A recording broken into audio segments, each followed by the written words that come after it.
Hello मेरे प्यारे दोस्तों, मैं श्री राम स्वागत करता हूं आप सभी को एक बहुत ही अच्छे से मेंटर सी वीडियो में, जहां पे मैं आपको बताने वाला हूं कि कैसे आप अगले 10 दिन को यूज करके, अगले 7 दिन को यूज करके इजीली स्टैटिस्टिक्स में आप 88% तक स्कोर कर सकते हैं। क्यों मैं एग्जैक्ट नंबर 88 लेके चलता हूं, क्यों मैं 93 बोलता हूं? क्योंकि मैं सिलेबस पहले देखता हूं, एनालाइज करता हूं, फिर मैं देखता हूं कि कहाँ तक आप, अगर आपने कुछ भी नहीं पढ़ा है फिर भी आप अभी से अगर लग जाते हैं, फिर भी आप उतना अपने लॉजिक को बिल्ड कर पाएंगे।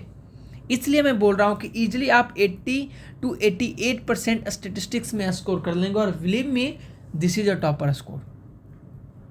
ये एक टॉपर स्कोर है। अगर आप इतना कर लेते हैं तो आपने वो कर लिया जो कि बहुत कम बच्चों ने किया। आप ऑलरेडी 98% बच्चे से आगे हैं। सिर्फ आपको फर्स्ट 1 to 2%, या वो भी मैं बहुत ज़्यादा बोल रहा हूँ, उसमें आपको क्या करना है, कंपटीशन होगा।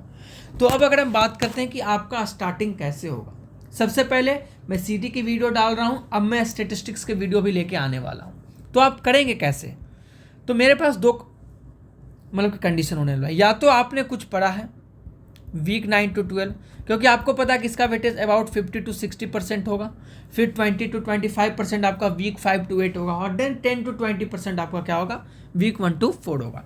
तो मेन मेरा ये है ना। और उसके बाद हम बोल सकते हैं कि वीक 7 8 ज़्यादा इंपॉर्टेंट है, क्योंकि कहीं ना कहीं ये इसको रिलेट करेगा, है ना। प्रोबेबिलिटी, परमुटेशन एंड कम्बिनेशन, तो ये सब इसको रिलेट करेगा। तो मान लेते हैं, मानना क्या है, ये सबसे ज़्यादा इंपॉर्टेंट है। तो दो तरह के स्टूडेंट हो सकते हैं आप। या तो आपने कुछ नहीं पढ़ा,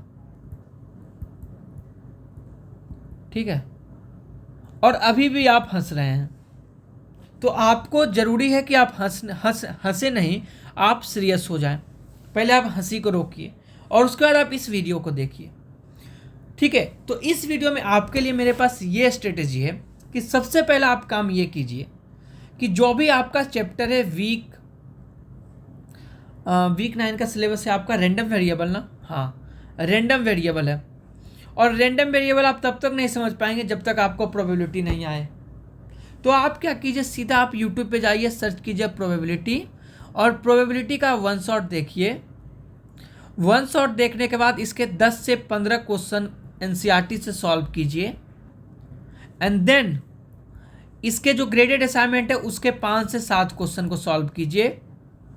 और उसके बाद आप क्या कीजिए, वीक 9 का जो मेरा लेक्चर आने वाला है कल, आपको सिर्फ उसको फॉलो करना है। फिर मेरे पे आप छोड़ दीजिए, बस आपको इतना करना है, बाकी हम संभाल लेंगे। बस आप अगर इतना मेरे साथ कर लेते हैं ना, कि रैंडम वेरिएबल पढ़ने के लिए आपको क्या करना है, प्रोबेबिलिटी के वन शॉट लेक्चर देखने हैं, एनसीईआरटी से 10-15 क्वेश्चन कीजिए। फिर आप 5 से 7 क्वेश्चन क्या कीजिए, 5 से 7 क्वेश्चन आपको ग्रेडेड असाइनमेंट से करने हैं, और फिर आपको वीक 9 से मेरे साथ लग जाना है। मैं जो बोलूँ वो कीजिए। और कैसे आप फॉलो करेंगे उसको मैं बता देता हूँ कि वीक 9 में आपको करना ये है कि सबसे पहले आप मेरा लेक्चर देखेंगे, फिर आप उस लेक्चर के उसी टाइम नोट्स बनाएंगे, और आपको क्या करना है, एक वाइट शीट रखना है और इधर एक वाइट शीट रखना है। आपको 9 to 12 का हेडिंग डालना है, और एक तरफ लिखना है फॉर्मूला एंड डेफिनेशन, एक तरफ लिखना है theory.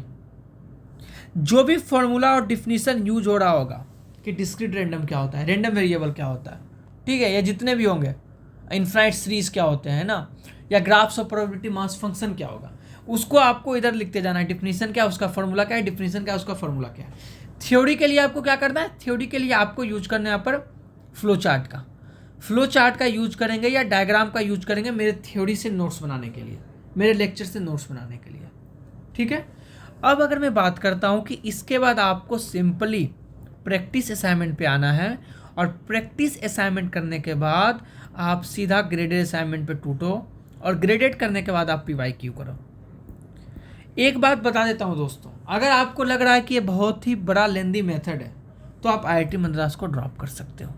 This is not for you. क्योंकि अगर आप चाहते कि IIT मद्रास का टैग लें, आप IIT के थ्रू, JEE एडवांस के थ्रू तो आए नहीं हैं, है कि नहीं, तो आपको कहीं ना कहीं तो एफर्ट डालना पड़ेगा भाई मेरे। आपको IIT का डिग्री चाहिए तो कहीं ना कहीं तो एफर्ट डालना पड़ेगा। तो आप रेडी हो जाए। अब अगर मैं बात करता हूँ वो स्टूडेंट के लिए जिन्होंने कुछ कुछ पढ़ा है, जिनका सही है, पहले उन्होंने सारा चीज़ पढ़ा, प्रोबेबिलिटी कुछ कुछ उनको पता है, तो उनके लिए यही मेरा रहेगा कि आपके लिए ये स्टेप तो सेम है कि आपको प्रोबेबिलिटी करना है। आप 10 से 15 क्वेश्चन एनसीईआरटी के नहीं कीजिए, आप डायरेक्टली ग्रेडेड असाइनमेंट कीजिए और फिर आप सिमिलरली ये फॉलो कीजिए। मेरे लेक्चर्स आएंगे, लेक्चर में आपको notes formula, short formula and definition का एक अलग वाइट शीट बनाना है, थ्योरी के लिए आपको अलग फ्लो चार्ट यूज करना है, फिर प्रैक्टिस असाइनमेंट करना है, ग्रेडेड असाइनमेंट करना है, फिर आपको पीवाईक्यूज सॉल्व करना है। पीवाईक्यूज भी मैं लाइव डिस्कशन लेके आऊँगा, लेकिन आपको ये फॉलो करना पड़ेगा, तब जाकर कुछ अच्छा से अच्छा होगा। अगर आपने ये कर लिया तो भाई कर लिया, डन। Best of luck. मैं आपको एक ब्लूप्रिंट भी देने वाला हूँ इंपॉर्टेंट टॉपिक्स एंड क्वेश्चंस का, जल्दी दूंगा। कमेंट कर दीजिए अगर आपको स्टैटिस्टिक्स एंड मैथमेटिक्स के या कंप्यूटेशनल थिंकिंग किसी भी सब्जेक्ट का important question and important topic चाहिए, जो कि सिर्फ आपको वो पढ़ना है। अगर आपको चाहिए तो मैं स्लाइड नंबर भी ऐड कर सकता हूँ, लेकिन उसमें थोड़ा टाइम लगेगा, लेकिन मैं चाहूँगा कि पहले मैं आपको इंपॉर्टेंट टॉपिक्स एंड क्वेश्चन भेज दूँ।